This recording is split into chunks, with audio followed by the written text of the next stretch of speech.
National head इस कार्यक्रम में जुड़ चुके हैं। वीरेंद्र जी, क्या स्थिति है? आज प्रधानमंत्री ने मुख्यमंत्रियों से बात की, क्या संदेश दिया है? कुछ बातें निकल पाई?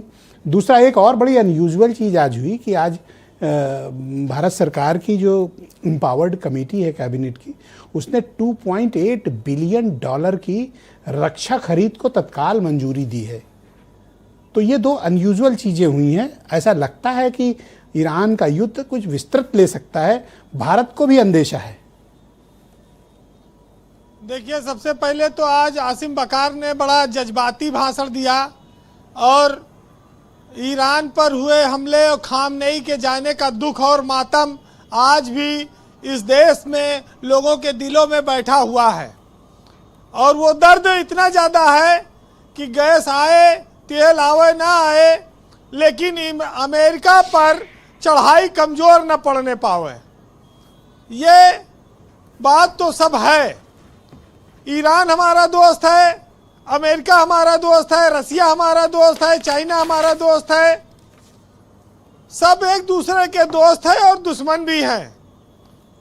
लेकिन ये बात सही है कि कोई खुलकर किसी के लिए अमेरिका के सामने नहीं बोल रहा है।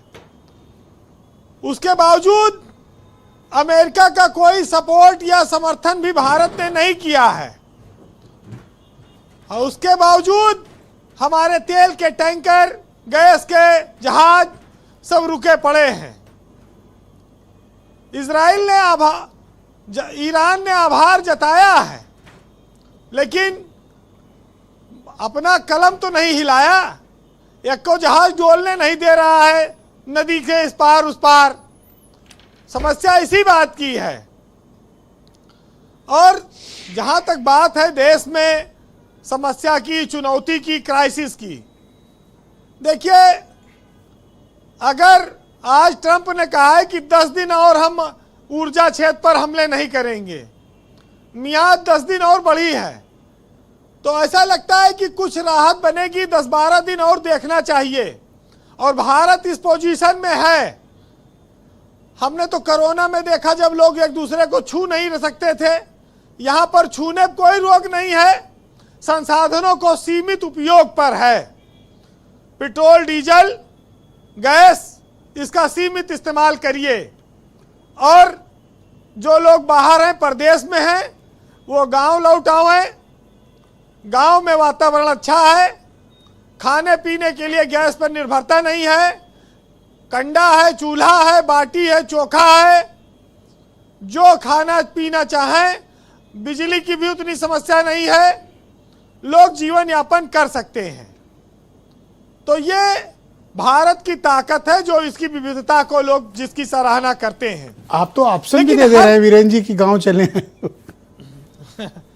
देखिए, हर कठिन समय ये तो गांव बुलाए। अब ये जिसके गांव नहीं होगा वो कहां जाएगा? वही बात है। उमाशंकर को यही बात समझा रहे थे। देखिए, हर कठिन समय कुछ सिखाने के लिए आता है।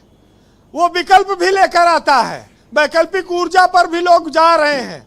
करीब 20% के लोग लगभग बिजली के सेक्टर पे गए हैं, चाहे ईवी की गाड़ियां हो, चाहे इंडक्शन चूल्हे हो। शहरों में तो खास तौर से ये जीवन में बदलाव आ रहा है। लेकिन वो जीवन भी क्या जिसमें कोई जंजाल ना हो। मनुष्य का जीवन चुनौतियों से भरा हुआ है। तेल और गैस नहीं रहेगा तब भी ये देश जिएगा और आगे बढ़ेगा।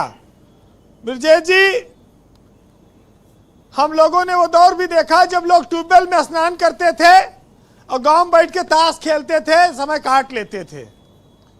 और आज भी लोगों के पास वो सब व्यवस्था है। गाड़ी जरूरी नहीं दौड़ाओ रात दिन। कुछ आवश्यक चीजों के लिए इतना भारत के पास व्यवस्था है कि महीना 2 महीना वो अस्पताल, पुलिस, प्रशासन इसका वो चला सकता है काम। अमेरिका ने जो संभावनाएं दिखाई हैं, युद्ध विराम की स्थिति दिखाई है। सरकार की कोशिश आज प्रधानमंत्री की यह थी कि जो दाम है इनको नियंत्रण में रखा जाए और लोगों को तेल और गैस की सप्लाई बहाल रखी जाए। इस पर आज मुख्यमंत्रियों से प्रधानमंत्री ने कहा है और कहा है कि लगातार निगरानी हो। अभी कुछ भी बदलाव होने वाला नहीं है और स्पेन, पाकिस्तान, जर्मनी, भारत, इन सब का ईरान ने आभार जताया है। बहुत सारे लोगों का, बहुत सारे देशों ये का। पाकिस्तान आजकल बड़ा तो- सियाना बन रहा है जी ये पाकिस्तान आजकल बड़ा सियाना बन रहा है। देखिए, पाकिस्तान को मौका मिला है अपना हक अदा करने का, लेकिन वकार साहब ने पाकिस्तान अमेरिका का खुलेआम साथ दे रहा है, उसके लिए उनके मन में कोई नाराजगी नहीं दिखी अभी तक। ईरान ने हमारे 4 जहाज अभी तक छोड़े हैं और भारत उन 4 जहाजों को पाकर भी खुश है, धन्यवाद दे रहा है, आभार है। लेकिन हम चाहते हैं कि सप्लाई तेज हो जाए। उम्मीद है कि 1 सप्ताह में खाड़ी से आवागमन खुल जाए और देश में अमन चैन बहाल हो। भारत को बेवजह का खलनायक न बनाया जाए। भारत में कोई ऐसा काम नहीं हो रहा है कि जो ईरान के खिलाफ हो या अमेरिका के खिलाफ हो। हम तो अपने रास्ते की मांग कर रहे हैं। अब रास्ता अगर किसी के पक्ष में खड़ा होकर माना जाएगा, आप न्यूट्रल नहीं रह सकते। तटस्थ लोगों का क्यों कोई सम्मान नहीं है? भारत की इस मामले में तारीफ होनी चाहिए। लेकिन कहते हैं कि कंक्लूड करें वीरेंद्र जी। चुनौतियों से पार तो होना ही है।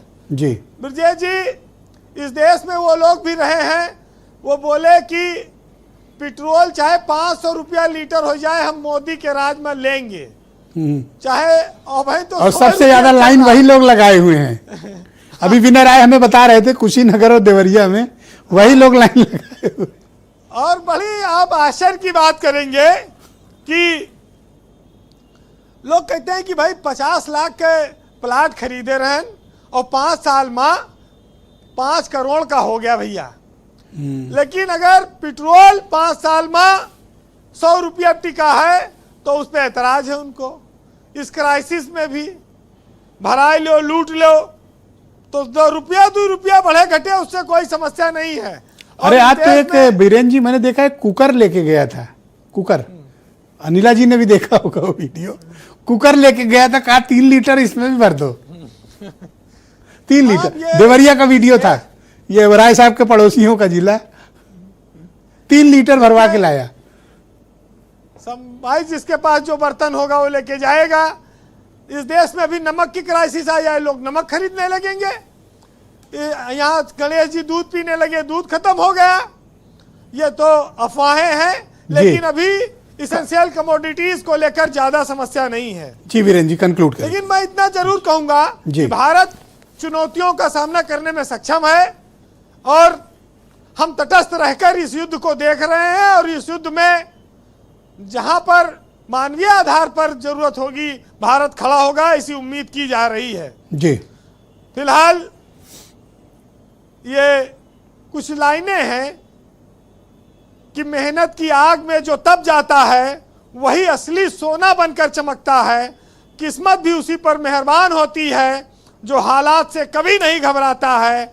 मुश्किलें चाहे कितनी भी सामने आए, हौसले को से हर दरवाजा खुल जाए और जो थककर बैठते नहीं रास्तों में, वही एक दिन पहुंच पाए हैं मंजिल तक।